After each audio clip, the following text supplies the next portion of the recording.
reflexões, uma semana de muito aprendizado para todos nós. De antemão, uma das coisas que nós refletimos sobre o funcionamento dessa casa espírita é a naturalidade com que as coisas nela acontecem. Então hoje, já estamos aí vendo essa semana, talvez 2 possíveis novos palestrantes. Daniel esteve falando do Parque Araxá hoje, a Manuela já estava aqui trazendo trechos de depoimentos. Acho que esse espaço pode ser ampliado para pessoas que queiram, em algum momento, usar a palavra, falar da sua experiência. Eu acho positivo.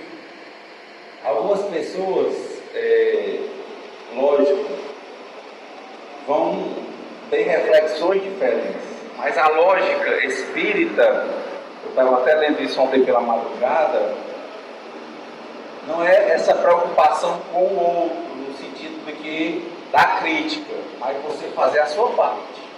Então, seguir seu coração, e isso dá bons resultados. Eu vi um trecho interessante que o Emmanuel diz, né? Trabalha, estuda, serve e ajuda sempre. Então, toda vez que o trabalho se apresentar, o ânimo de falar, é lógico que ele vai ajudar alguém e vai lhe ajudar. Eu estava escutando aí o Siri Prembaba, né? Ele estava falando outro dia da experiência de vida dele. E dentro dessa mesma lógica, ele dizendo que antes, né, ele fez psicologia, fez tudo, antes dele aderir mesmo ao que ele virou, né, um gurudi, como eles chamam lá, ele falava e ele foi percebendo que era como se fosse um papagaio, mas aquelas palavras dele ajudavam muita gente, mas ele sentia um vazio. Contudo, ele pensava que era vazio, mas havia uma reverberação, né? A vibração que ia dele para os outros, ela também voltava para ele. E um dia, ele falando, e as pessoas achando o trabalho bom, ele começou a se sentir vazio. E ele sentiu que deveria aprofundar mais ainda os estudos espirituais dele. Ele já tinha procurado materialmente, feito uma carreira também na psicologia e outras coisas mais, e veio na cabeça dele que ele tinha que ir para a Índia, né? E lá tem toda uma história e momentos em que ele achou que tinha chegado. Depois ele volta para ver o guru dele, e o guru não fala com ele, acha ele estranho, e ele se acha estranho porque ele tem um momento de empolgação que passa anos.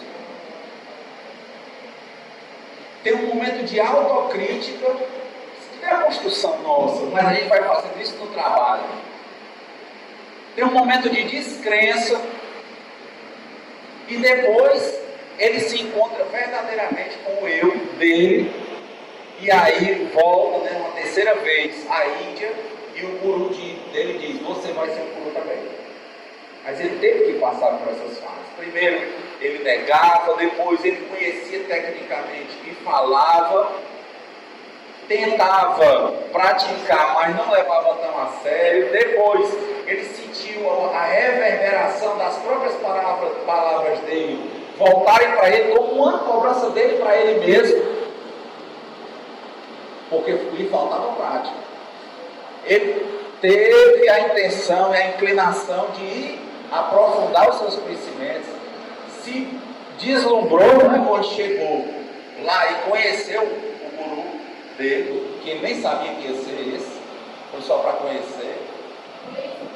Anos depois ele volta cheio de dúvidas, e fica triste, fica angustiado. E depois, em outra fase, ele realmente consegue se encontrar.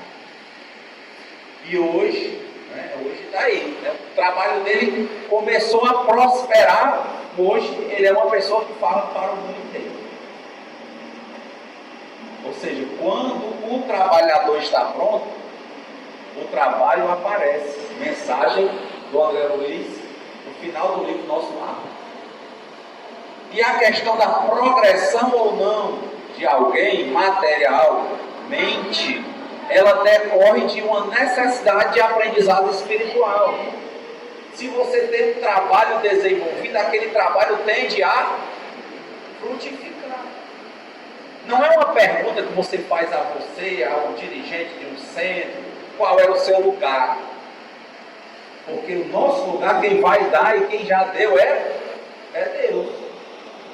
Agora, nos compete utilizar o livre arbítrio para nos tornarmos espíritos cada vez melhores. Melhores não do que o outro, mas melhores do que nós mesmos a cada dia. Quando perguntaram ao Chico Xavier como ele resumiu o Espiritismo na vida dele, o que o Espiritismo mais ensinou, e é porque o Chico tem mais de 400 livros, né? Uns dizem 400, outros 415, outros 420, né? Livros publicados, né? De traduções não. Traduções aí são muitas edições. E ele disse: o que o Espiritismo me ensinou é que eu tenho que me renovar a cada dia. É isso que é a maior contribuição do Espiritismo na minha vida. E essa caminhada, esse tal, né? O caminho do Siriprembaba, por exemplo, é interessante para a gente ver que a gente, mesmo sendo limitado, mesmo sendo fraco, os trabalhos estão na nossa frente. Começa com o trabalho, depois estudo, e a gente tem que ir fazendo. Com o tempo, aquilo vai reverberando. Mesmo que a gente pense que é vazio, tem uma realidade. Mesmo para quem está hoje ainda sem preparo, na mediúnica, está animando os trabalhos, um dia a realidade vem, reverbera. Quem assistiu o filme Ghost, do outro lado da vida, ela começou, o Globo brincando, enganando, mas reverbera. Chegou uma hora que os espíritos efetivamente procuravam outro Globo, mas só procuravam porque ela estava no lugar dela, porque ela estava trabalhando, e ela mudou toda a conduta. No Antigo Testamento fala isso: bata e a porta lhe será aberta, procure e achará. Mas é um caminho. Não tenha medo, não tenha dúvida. Você vai levantar, vai andar, vai tropeçar, mas em sendo espírita ou crendo em Deus, você vai se reerguer. E cada só erguimento é uma nova experiência. Isso é fantástico. E a partir do momento em que você vai atrelando, vai chegando um tempo que você está mais trabalhando, mas ainda falta muita prática. E você vai, como diz em Minas, trupicando, mas vai levantando. E cada vez que você levanta mais forte espiritualmente. O negócio é não desanimar, é não desistir. É discutir com você sem disputar com você. Aí vai andando. Quando você perceber, vai ter uma hora em que o teu trabalho vai estar quase igual à tua prática. E aí, quando isso se igualar, você vai ver que já tem que estudar mais para aprimorar o seu trabalho. A mesma situação, para você ver como o Espiritismo é de convergência, que a gente pode falar de outras religiões, a gente fala dos hindus, a gente fala dos que se dizem, né? Eu digo se dizem evangélicos, porque todos nós somos evangélicos, não é? Os católicos, podemos falar no sentido de convergir, não de criticar. Então, como dizia Paulo, vê tudo, retende o que é bom. E eu, passeando pelas outras religiões, tinha visto, né, uma frase, um termo, um trecho do Yogananda, que está inclusive no filme do Yogananda,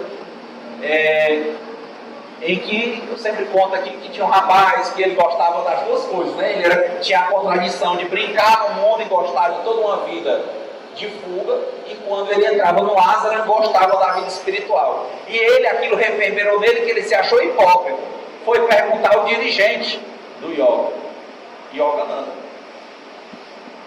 o que ele fazia. O Yogananda perguntou, você gosta? Faça. Mas Yogananda não é contraditório, ele disse, eu só te digo uma coisa, quando você começar a frequentar e a praticar mesmo aqui, você provavelmente vai abandonar as coisas de lá, porque aqui você já vai se sentir preenchido. Era o que eu tinha para trazer. No momento eu não tinha lido os 400 livros do Chico, nem perto disso, mas estou lendo. Aos poucos, hoje eu tive na Federação Espírita, já adquiri mais um, mas aqui eu vou fechar desses 10, estou no 15, e lendo de ontem para hoje, a mesma coisa, em outra religião, em outras palavras. O Emmanuel, nos anos 40, disse a mesma coisa. Olha o trecho. A mesma coisa impressionou. Eu disse, poxa, estamos realmente seguindo Kardec, porque quando Kardec fazia as perguntas para os espíritos, ele tinha uma forma sistemática de trabalhar para pegar as respostas. Ele mandava a mesma pergunta para vários velhos, ele dizia que o que é verdade se repete. Não interessa o lugar. E aí ele sistematizou a doutrina, né, com essas respostas. E ontem eu estava lendo essa obra Pão Nosso, do Emmanuel, e o Emmanuel nos trouxe um trecho que eu achei muito interessante com relação à prática, o que a Manuela acabou de falar aqui há pouco sobre que a partir do momento que começou a frequentar, começou a mudar algumas coisas, começou a se mudar e ver as coisas diferentes e achar algumas práticas do passado, se eu ouvi bem, diferentes. Né? Chegava, vivia a mesma coisa que ela fazia todo ano, mas algumas coisas ela começou a parecer não se adaptar mais. Né? Algo que era preponderante, determinante na vida, mudou de sentido. E o Emmanuel fala o mesmo. Não sei se eu vou encontrar, mas ele fala. Eu acho. Aqui, achei. Está no capítulo 34 do livro Pão Nosso, Chico Xavier pelo Espírito Emmanuel. Além disso, o nome do capítulo é Lugar Deserto. O lugar deserto é dentro de nós. Ele diz, além disso, não podemos esquecer que o Espírito sedento de união divina, ou seja, esse Espírito, que ela deu depoimento, que muitos aqui devem estar, e muitos no mundo devem estar na mesma sintonia, ou seja, chegou um momento em que a pessoa andou em várias portas, e ela chegou em uma porta que ela quis entrar, e nessa porta a pessoa buscou a união divina, a união com Deus. Nesse momento, além disso, não podemos esquecer que o Espírito sedento da união divina, ele sedento, tem um momento, não adianta você dizer para uma pessoa, vá para o centro agora, ela vai ter um momento de procurar aqui. Dizem os bons espíritos que você chega ao espiritismo ou pelo amor ou pela dor, mas a maioria chega pela dor. E essa dor geralmente é um vazio, é esse lugar deserto. Quando aquele que vive tudo começa a achar que estava cheio, e quando ele abre os depósitos não tem nada. Então essa pessoa que chegou sedenta da união divina, pelo amor ou pela dor, ele diz, desde o momento em que emerge nas correntes do idealismo superior. Eu estava marcando o texto. Dizia, né? Comecei a ler a doutrina, vi o Espiritismo. A gente canta a música Obrigado, Jesus, obrigado. É de convergência, mas nós nos encontramos, temos nos encontrado no Espiritismo. Quem se encontra em outro lugar, fica onde está. Mas ele diz, a partir do momento que você se imerge, se mistura, mergulha, buscando a união divina e pega essas ideologias, que no caso do Espiritismo é a conduta moral que você tenta aprimorar, para se aproximar dos bons espíritos e de Deus, o que acontece com você no mundo? Além disso, não podemos esquecer que o espírito sedento da união divina, desde o momento em que se imerge nas correntes do idealismo superior, passa a sentir-se desajustado, em profundo insulamento no mundo de ilha. Ele começa a ficar meio isolado das coisas do mundo, aquele que era o do mundo, o da festa, o da bebida, o da fruta, o da droga, o do que passa pelas portas, mas não entra em nenhuma, porque ele quer matar o tempo, não entende o tempo como um amigo, mas como causador do tédio. Ele, quando começa a se imergir na ideologia divina, começa a buscar a Deus, ele passa a se desajustar do mundo.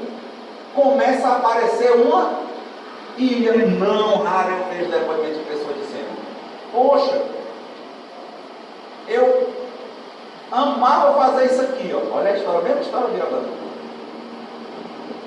E agora, impressionantemente, eu não tive vontade. Olha, o dia de domingo, para os que bebem, eu não gosto de beber, porque eu vou para o centro. Mas se tinha alguma festa na casa, eu arranjava um motivo, né? A família, a festa. Aí acabava não indo. Ou ia mesmo, mano.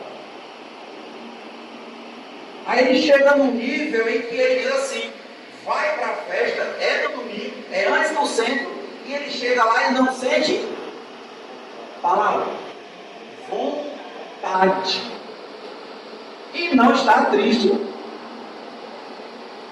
e não está depressivo, apenas ele entendeu, ou vivenciou que aquilo era um efeito, tinha uma causa. O que era a causa que levava ele para aquele efeito? Vazio, lugar, deserto. O que é que ele buscou? Fuga.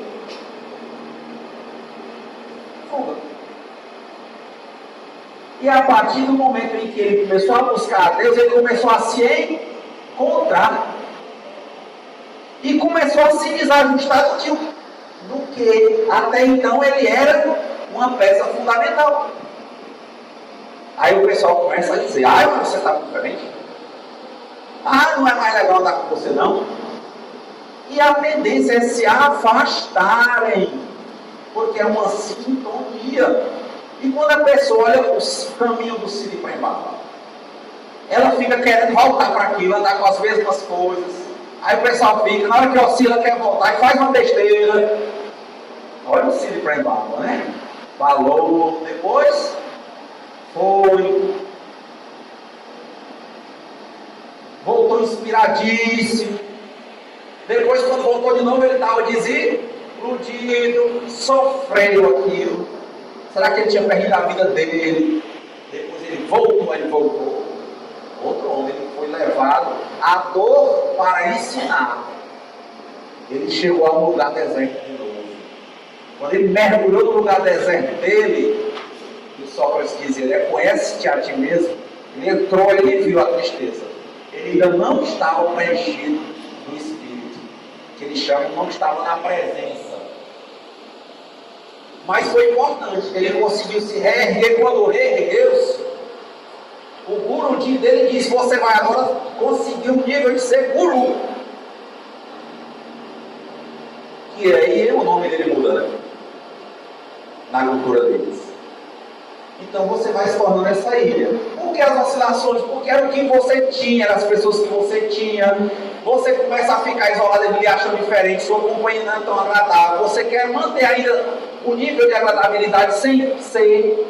É querer fazer ser uma ilha e querer fazer uma ponte com mar. Uma ilha de quê? Quem é que quer viver isolado? Não.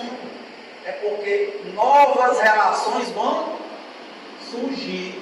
Mas você está tão preso às relações antigas, e aí é o confundo. Porque você está vendo que é bom, que é interessante, não flui como antes fluía, mas eu tenho que ir, é um costume. Olha a resposta do Chico. O que o Espiritismo te ensinou, Chico? Que eu tenho que mudar, me renovar a cada dia. E essa pessoa, por medo, ela continua apegada às velhas experiências. O espírito dela já está se soltando e ela fisicamente querendo ir. Aí qual é o argumento? Como aquele que bebe dizendo que é um dia de família. Não diz que é um problema dele de espírito. O problema é que ela chega lá, a pessoa, e vai dizer assim, não, eu vou salvar essas pessoas. Não flui, porque as coisas só acontecem no tempo certo.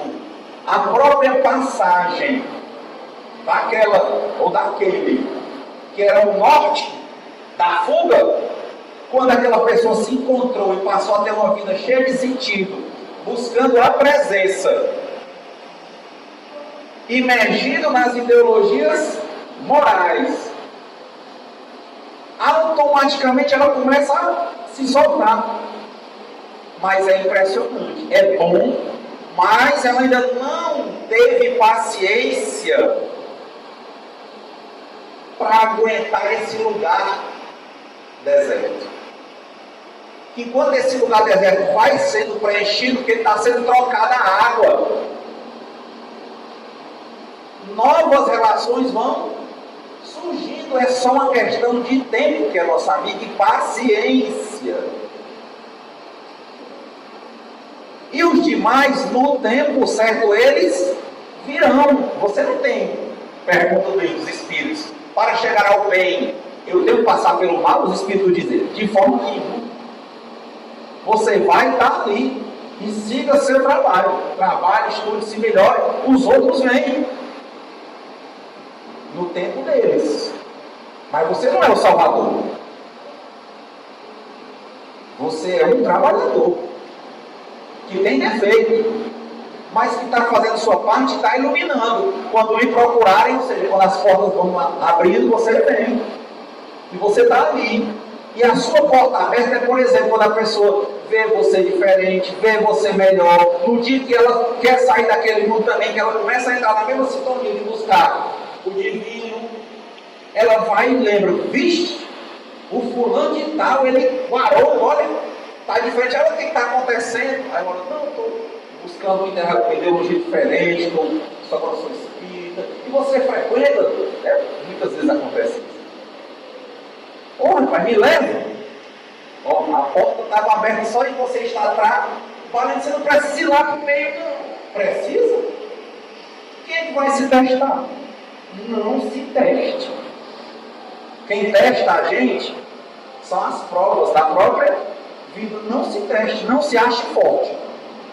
Nós não somos.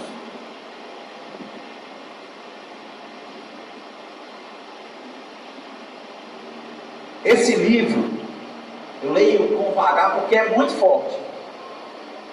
Olha a rebeldia. Ele diz, não se teste. Existem leis, foi outro livro que eu li, Justiça Divina, que vão adequar. É uma questão de tempo.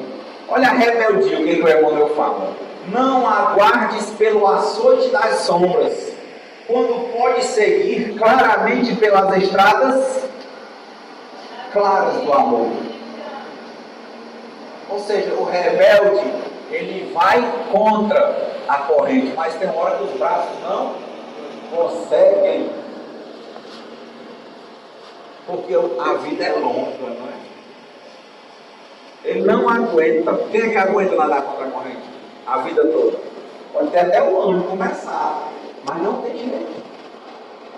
Quando você fala essas questões, né, sobre a questão de Deus, mergulhar, imergir na ideologia de Deus, o rebelde, e eu sempre me senti um rebelde, mas a vida em cima. E a primeira dificuldade de um rebelde é a palavra obediência. Primeira dificuldade, obedecer, não. Obrigação, não. E o Emmanuel trouxe um trecho muito bonito. Ele diz assim, ó: existem as forças corretoras da vida.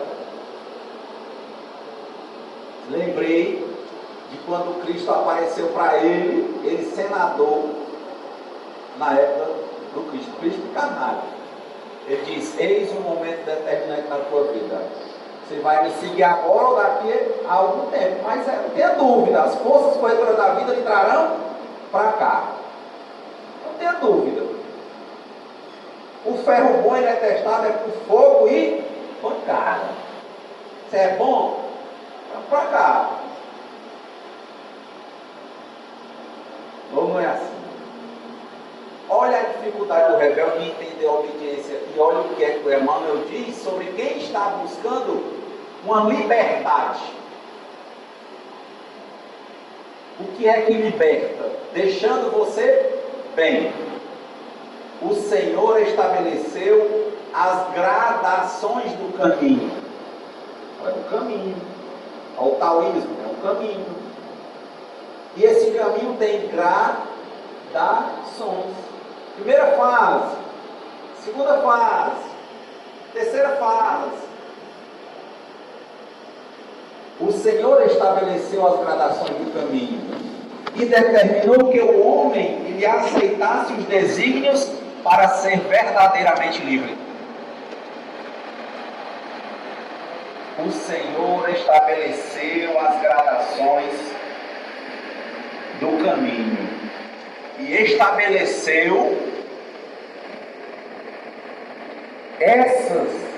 esses limites, e com eles você vai se sentir verdadeiramente livre. Olha como é difícil isso na cabeça de um rebelde. Ele entender que para ele ser livre de verdade, ele tem que ser obediente a Deus. Mas não porque Deus disse e mandou. Ele se abrir e sentir Deus dentro do coração dele. A primeira coisa que acontece, muitas coisas ninguém vai poder precisar mandar. Ele simplesmente não tem vontade mais de fazer. Camões também dizia, né? Mudam-se os tempos, mudam-se as vontades, muda-se o amor, muda a confiança. Tudo, enfim, é questão de mudança. E aí ele continua, né? Além disso, não podemos esquecer que o espírito sedento de união divina, desde o momento em que se imerge nas correntes do idealismo superior, passa a sentir-se desajustado em profundo insulamento no mundo, embora servindo diariamente consoante os indefectíveis desígnios do alto. Então, a primeira fase nossa é o imediatismo. É o dinheiro, é a comida, é a amizade, é ser alguém no grupinho da escola, no bairro, ser conhecido, é uma matéria. E aquilo só nos traz vazio. Não basta. Segunda fase é, depois de muito vazio, muita dor, descobre um lugar deserto, procura a Deus. Ao procurar a Deus, você começa a se envolver em leituras, músicas, palestras, amigos locais, entrar e conhecer um tipo de estrutura ideológica. A partir do momento que você começa a fazer isso, começa a se sentir preenchido.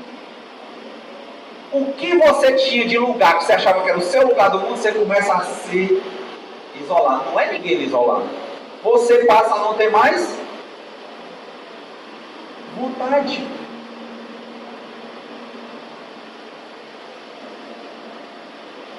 E a partir do momento que você passa a não ter mais vontade, você passa a se insular. Mas descobre um lugar deserto e tem que ter paciência. Meu amigo, minha amiga, como diz lá o cara das garras da patroa. Tenha calma, novos laços estão já sendo construídos conforme a sua sintonia. Mas quando a pessoa cai, quando ela acha que é forte, vai se testar. Eu já vi depoimento de gente já maduro fazer besteira que disse que nunca ia fazer. Já no nível gradativo 2, por exemplo, no nível que já está no contato. Como é que eu fiz isso? Não se teste. Você não é forte. A sua força está em Deus, nos bons espíritos, na sua vontade. É outra sintonia. Ai, mas eu só gostava daquilo. Meu filho, você é tão novo, tão nova. Te renova de dentro para fora, a cada dia, não tem tempo. Novas relações vão surgir. Ah, mas eu queria, às vezes é o motivo, a vontade de manter o mesmo costume, vir lá, não, eu queria. Cuidado. Ah, mas eu quero, do jeito que o Yogananda diz, os bons espíritos dizem, o que ele diz? Quer ir? Oxe, vá. Ah, eu posso me perder? Bom, se perder não é definitivo. Um dia que você se encontrar, nós estamos aqui. Agora, eu não sei se você consegue, às vezes, dentro de uma mesma encarnação, achar o caminho de volta. E principalmente sem dor. Para quem tem medo de dor, e dói. O lugar deserto é o que mais dói. Dói mais do que tapa na cara, do que perder um bem. É você se achar no lugar deserto e você olhar para um lado e para o outro e achar que você não tem o que se apegar. Então, essa primeira lógica, ela é relevante. Sermos luzes espíritas é tentarmos continuar o quê? Trabalhando, estudando e praticando, mudando a nossa sintonia. Ah, mas eu queria tanto ajudar aquele povo, o que a gente faz? Ora, é uma das formas. O que a gente faz? Continua de certa forma, sendo, se você é luz, quando você passa na escuridão, todo mundo lhe vê. Quando ele lhe vê e procurar ajuda, você está lá. Estou aqui, viu? Ô Renato, que eu vejo você. Estou aqui.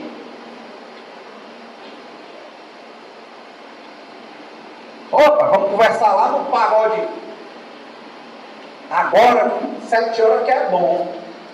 Vocês não, porque eu estou todo domingo agora. Lembra aquele pagode que tinha todo domingo? Pois é, mas de domingo eu estou indo para o centro, por exemplo. A pessoa, vixe, centro. Não, hoje não. Beleza. Passa um dia, passa 2, passa um mês, passa um ano, né? Vem de novo. Ei, vai para o centro espírita ainda? Já é outra pergunta, né? Não? Vou, rapaz, me leva. Acorda o yin e o yang, a lógica didática de bem e mal, para quem quer entender isso. Ela puxa por dois lados, ele puxou para lá, você quis e não. Aí você continua trabalhando, não puxou ninguém. Ele que veio. porque ele mudou assim, Toninho. De novo, mas você, Renato, recrimina. Eu não posso recriminar nada. O que é que o Espiritismo recrimina? Eu não conheço nada que ele recrimine. Agora, muitas coisas ele não recomenda. E o que ele mais recomenda, se você fizer, é difícil você fazer outras coisas. Porque ele ocupa o seu tempo integralmente. Trabalho, estudo, prática moral, caridade, cuidar dos seus, se sobrar um tempinho, cuidar de outros, ajudar, ter caridade. Toma o tempo todo. E você acha bom fazer e isso é fantástico. Não dá para criticar absolutamente ninguém no Espiritismo. O Divaldo, vou contar duas passagens rápidas. O Divaldo, uma pessoa disse que chegou para ele, tinha muitos abortos. Aí lá no meio do centro espírita, né? Ela falava para todo mundo isso, que ela era obsediada porque fazia aborto. Aí meu irmão chegou e disse: irmão Divaldo, você estava falando com aquela menina, ela é cheia de obsessores. Ele disse: eu não vi isso. Aí ela disse: eu fiz isso. Pois então, ajude. Por que você não pega pessoas para você ajudar? Por que você não ajuda os seus, a sua família? Você vai trabalhando isso. Outra passagem, eles visitaram o Chico, parece uma casa lá de detenção, né, de presos, tipo um presídio. Aí uma pessoa perguntou para o Chico: Chico, é cheio de espíritos obsessores, né, Chico? Aí o Chico respondeu o quê? Não, meu filho, é cheio de mães. As mães desencarnam e continuam cuidando dos filhos aqui. Que a pessoa quer a crítica. Não, meu filho, aqui no meio deles é cheio de mãe. Eu vi mais uma de mãe aqui, cuidando de um, cuidando de outro, não sai. Ou é a mãe que mesmo desencarnando, vendo o filho dentro de uma cracolândia, ela vai e esquece dele. Mas a gente só quer olhar para o obsessor, o vampirizador. E a mãe, tá? Eu não vou. Aí é um trabalho, né? Eu disse: é diferente. Ah, mas se a gente fizesse um trabalho coletivo de assistência aos drogados. É outra coisa. É diferente de você ser um ex-drogado ou um propenso drogado e você ir lá e achar lá que sozinho você resolve a vida do drogado continuar. É complicado.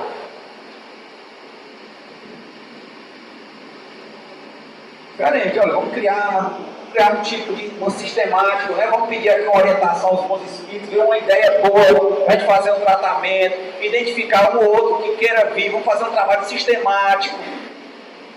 Tudo isso tem que ter cautela. É igual o psicólogo, ele, em regra, ele não pode atender a quem ele conhece. Principalmente se tiver uma afetividade. Aí tem gente que sai de dentro do vício e acha que só porque melhorou um pouquinho, volta lá para dentro e vai salvar todo mundo. Ele volta lá dentro e não sai. Ou não é assim? A tendência dele sair é muito pouca. E ele tem que ter a humildade de dizer que ele muitas vezes ainda está doente.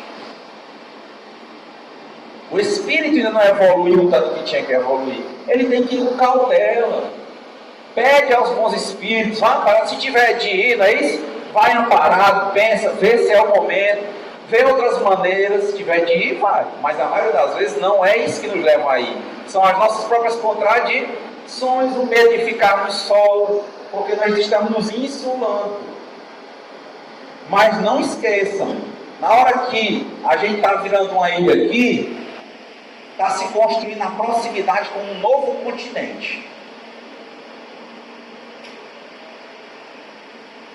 Né? A ilha está no mar, você está, às vezes as águas do mar baixam, não é isso? E quando você vai ver, você vai entender que você saiu daquele pedaço de terra no meio do mar, que era esse seu mundinho, virou uma ilhazinha à parte. É porque a água do mar começou a baixar para o lado de lá. Baixou.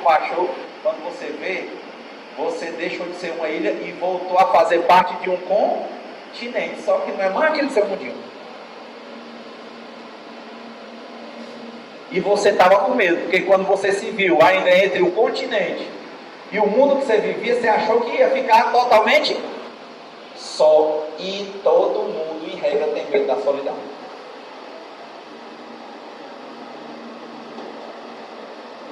Por isso, a passagem é lugar deserto. Não. Aí é a hora. Entrega a Deus. Tem outra passagem que ele diz: se você vê que vai passar por espinhos, mas tem que passar, que aí é o caso, né? Não é você dizer e se testar. Surgiu um momento que você tem que ir lá. O que você faz? Pensa nos bons espíritos, pensa em Jesus e segura na mão de Deus e vai. Se for para ir é o jeito, mas cuidado, não vá porque você acha que sozinho pode. Nós não fazemos nada sós. Nós temos que nos vigiar nessa lógica, nesse caminho. E aí, já chegando para o Evangelho, caiu exatamente no capítulo 9. Bem-aventurados aqueles que são brandos e pacíficos. Item 9. A cólera. O orgulho leva a vos crer mais do que sois, a não poder sofrer uma comparação que possa vos rebaixar, a vos considerar, ao contrário, de tal modo acima dos vossos irmãos, seja como espírito, seja como posição social, seja mesmo como superioridade pessoal, que o menor paralelo vos irrita e vos fere. E o que ocorre então? Entregai-vos à cólera. Você fica com raiva. Olha aí, essa lógica parece que está casando quem estava falando. Você começou aqui na doutrina, é forte. Deus é poderoso. Mas não dá para você se achar o próprio Deus. Você diz: com Deus eu me deito, com Deus eu me levanto. Eu estou aqui humildemente, Senhor, eu sei que eu sou frágil. Eu sei que o Senhor está me ajudando. E eu sei que com essa ajuda eu tenho como trabalhar e ajudar ao próximo. E nessa ajuda haverá contradições, críticas, suscetibilidades. Mas a recomendação dos Espíritos: confia em Jesus e trabalha. Confia e trabalha. Quando ele diz: se você é comparado, não me compare com ninguém não. Olha, você vai isso botando praga. Não precisa às vezes responder. Eu estou relendo no meio dessas coisas o Pequeno Príncipe, que eu acho muito plurissignificativo. E lá é uma história, né? Tem a florzinha e ela é muito vaidosa. E era a alegria do planetinha dele, né? Só tinha uma flor. E ela começa: de onde eu venho? Só contando vantagem, né? Ele ajudando ela e ela mudando banca. O que ele fazia, né? Ele querendo, gostando dela e ela fazendo doce, né? Como se diz. Aí teve uma hora que ela estava se achando tanto que ela começa a mentir. Assim: de onde eu venho? Aí ele disse: está mentindo, né? Porque ela vem em semente. Ela nunca foi flor em canto nenhum. E a partir daí ele tomou a sério o trecho do Antoine de Saint-Exupéry. Ele diz: tomou a sério palavras sem importância e tornou-se infeliz. Essa é a porta. Por que eu tenho que tomar a sério palavras sem importância e me tornar infeliz. Aí isso aí fez com que ele ficasse com raiva e dissesse que ia embora do planeta. Quando ela se situou, ele já estava decidido. E ele diz: tomei a sério palavras sem importância e me tornei infeliz. Ao invés de tentar resolver com ela, foi procurar felicidade aí. Onde? No mundo, no universo. Saiu batendo de porta, importa. Nenhum canto ele se achou pré-enchido. A história é essa. Tomou a sério essa palavra dela, que era quem ele amava. Foi embora. Aí quando ele foi falar com ela, ela viu a besteira que ela tinha feito. Ele foi se despedir. Aí ela já estava mais madura, ela ficou com medo de perder, mas o orgulho dela era tão alto que ela não ia dizer fique. Ela disse: não, eu não se preocupo mais com vento, com redoma, que eu fico bem. Mas aí nesse meio termo ela diz uma frase que é super importante para nós, quando no Espiritismo entendemos que se vem para cá ou pelo amor ou pela dor. Ele diz: mas e as lagartas? Né? Que a lagarta não pode comer o caule. Ela diz: jamais madura. É preciso que eu suporte uma ou duas lagartas se eu quiser ver as borboletas.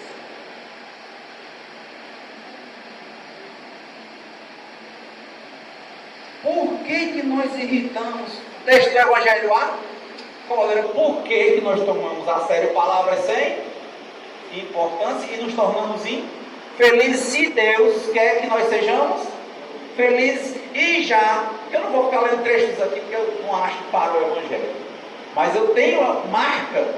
Ele diz: Deus lhe deu todas as condições para você ser feliz e ser vitorioso. Está tudo com você. Desde o dia que você veio.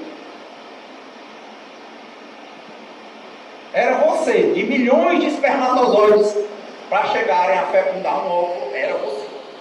Você já é vitorioso desde, escolhido desde lá. Por quê? A pessoa botou uma frase: sim, meu amigo, você está com quem? Aquele que habita sobre a proteção do Altíssimo, não é isso? Sobre a sombra, Salmo 91. 1000 cairão à sua esquerda, 10.000 do outro lado. Mas ele não sucumbe. Foi o que o Emmanuel disse. Você vê o espinheiro, não escolha entrar não, mas se tiver de entrar, entra. Mas vai com Jesus. E essa é a reflexão final. Por que nós nos encolerizamos? E a que a cólera leva? Ódio só leva mais? Ódio. Aí o rapazinho teve que passar a vida inteira, né? Porque ele acabou com a vida dele. No final ele conhece uma cobra que tem veneno no planeta Terra, e ele acha que ela é fraca. Ela diz: pois eu sou fino como um dedo, mas eu sou mais poderoso do que o dedo do rei. E qual é o seu poder? Eu sou capaz de fazer qualquer pessoa voltar para onde veio. Mas é. Aí no final ele entendeu. Aqui, porque ele ficou triste, ele achava que ele era rico, que era dono de um planeta, que ele tinha uma rosa só. Ele chegou num canto que era uma plantação de flores. Aí ele disse: ah, meu Deus, eu pensava que era tanta coisa aquela rosa. Olha, tudo bem? A sério, palavra sem importância, deixei até o meu planeta. E a rosa tem um monte. Aí ele conhece a raposa. Aí a raposa diz: olha bem, nenhuma rosa é igual. Que a tua rosa é a tua rosa. Olha bem, se você se aproximar de mim, eu vou gostar de você. E se eu gostar de você, quando você disser que vem às 4 da tarde, quando der meia-noite, eu já estou esperando. Toda vez quando você partir, ele disse, mas eu vou partir. Ela disse, se você partir eu vou chorar. Disse, então não é bom a gente ter amizade, que você vai ficar triste. Isso é bom. É bom pelo quê? É bom pelas estrelas. Porque toda vez que eu olhar para as estrelas, eu vou lembrar do seu sorriso, vou lembrar que você estava lá. Então você vai sempre existir para mim. É bom, porque quando eu olhar para o trigo no campo, eu vou lembrar dos seus cabelos. E antes de lhe conhecer, eu não tinha isso para lembrar. Eu olhava para as estrelas e não valia muito. Eu olhava para o trigo do campo, não valia muito. E agora vai valer. Então, não é porque a flor tinha que suportar lagartas que ela não via a vantagem de ver as borboletas. Não é porque a raposa sabia que ele ia embora e que ela ia chorar, que era motivo de não amar. Apenas ela perguntou, você quer me cativar? Cativa. Ele diz, né? Você se torna eternamente responsável por aquilo que você conquista. Ele não esquece dele, ela não esquece dele nunca mais, nem ele dela. E ele viu o valor que a florzinha dele tinha. E que se ele não tivesse feito o que ele fez, se ele não tivesse levado a sério palavras sem importância, não teria ficado infeliz, ou seja, não teria ficado encolerizado, teria se ajustado com ela e estariam bem. Então a cólera é isso. Só o fim. Procurai a origem desses acessos de demência passageira, que vos assemelham aos animais, fazendo-vos perder o sangue frio e a razão. Procurai e encontrareis. Quase sempre por base o orgulho ferido. Não é orgulho ferido por uma contradição que vos faz rejeitar as observações justas, que vos faz repelir com cólera os mais sábios conselhos, as próprias impaciências que causam as contrariedades, frequentemente pueris, prendem-se à importância que se atribui à própria personalidade, diante da qual se crê que tudo deve se dobrar. Final, né? Foi o que Jesus disse, o Senhor disse, você quer se libertar? Acredite em mim e me obedeça. Para o rebelde, vem a dor, e um dia ele vem para cá. Muita paz.